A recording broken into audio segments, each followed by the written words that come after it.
So here at the conference, you are talking about and addressing in your breakout what every children's minister needs to know about welcoming students with disabilities. Can you kind of give us a snapshot of what some of those things are? Sure, I'd love to. What's really interesting about this topic is that a few years ago, Lifeway Research did a poll, and they asked pastors, is your church welcoming of people with disabilities? And 99% of pastors said yes.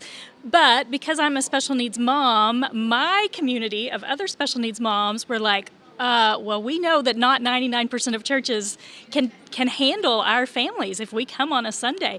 And so there was this real disconnect between what pastors thought was true about their churches and then what families experienced. And so in my session, I really hope to kind of bridge that gap and to teach children's pastors to say, hey, we know your heart is in the right place. You just need some skills to come alongside to help you and to realize you've already got kids with disabilities in your ministry, how to help them better, and then how to attract even more. And so just a real quick overview, what I'm talking about is really educating the self on what common disabilities they may have already in their ministries, empowering their volunteers so their volunteers don't feel overwhelmed, and then reaching out to the community and really shining a light in the community so that other families impacted by disability know that their church is a place where their kids will be loved and served and so that they can hear the gospel.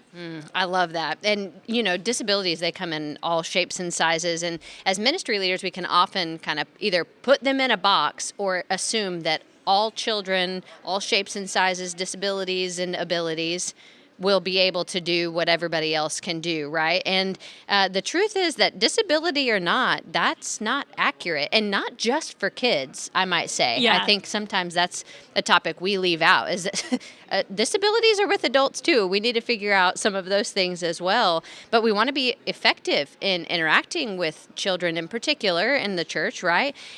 So how can we then ensure that our classes and our ministries are a welcoming place for all to learn and grow? What are some of those things? Well, I can tell you some of the things that we look for as a special needs family. One thing is on the website, our church's website. Does it communicate that a family like ours would be welcome? And so that includes, what do the pictures look like? What is the registration form? If we're talking specifically kids ministry, is there a place on that registration form where I can say if my child has a disability or a learning disability or a mental health issue or a behavioral diagnosis? We even, on our form at our church, we categorize all of that even with allergies, because we want to say we want the full picture on your family so that we can be ready to welcome you. And so you just think about walking into a church. We can't do that without calling ahead my family because of the needs that we have. And so we're looking at the website and even kind of calling ahead and emailing and saying, hey, what do you have in place? What does it look like? If my family were to come to your church, what would that look like? Where do we go? What does that, because we need to decrease the social anxiety that my kiddo feels when we go somewhere and the mom anxiety that I have when we're going somewhere new. And so just kind of looking at the experience from a first-time visitor to say, when we pull up to the church, do we know where to park and where to go?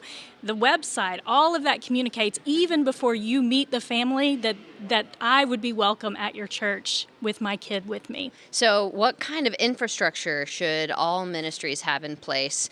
And again, not just for kids, but adults too, for anyone with special needs or a learning disability, even a mental health diagnosis. Is there a certain infrastructure that we need to have in place? Yeah, I think that's a good question, because children's ministers, if they're new to this, they have fears, right? Like they say, I don't have time or space or money. I mean, most children's ministers are lacking those things. And so when you think about welcoming students with disabilities, you think they're going to take more time and more money and more people, and I don't have any of that.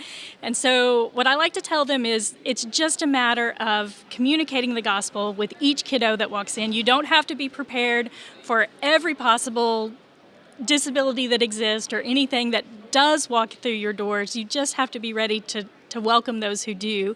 So that really is the goal of just welcoming those students, making them feel loved. Like our students with disabilities, they know the difference between being loved and just tolerated, right? And we don't want to communicate that they're just tolerated. We want to say, no, you're celebrated here. You're a vital part of this. And then also we're concerned about their safety. That's a real issue.